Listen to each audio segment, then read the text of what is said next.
මම බොහොම බය වුණා. තනුව මරු ගත්තිනවා. තනුව මම බොහොම බය වුණා එක. ඒකේ තියෙන්නේ අපි කිව්වසට හොඳ නෑ ගණන් හදන්න. අපේ පුංචි මොළයට බෑ ගණන් හදන්න. සර් ගණන් ලියනවා. අපි ගණන් හදනවා.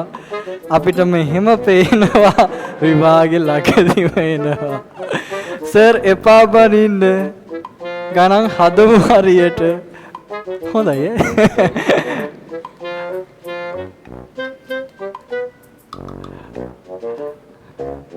හරි හරි නේද රයිට් තව ටිකක් නිදා ගන්න එපා මට ඒතර කියන්න තියෙන සුදෝ එපා නිදන්න අනේ ඇහැරිලා ඉන්න මේ ගණන් හදන්න විභාගෙට ඒකක් ගන්න හරි ඇයිවා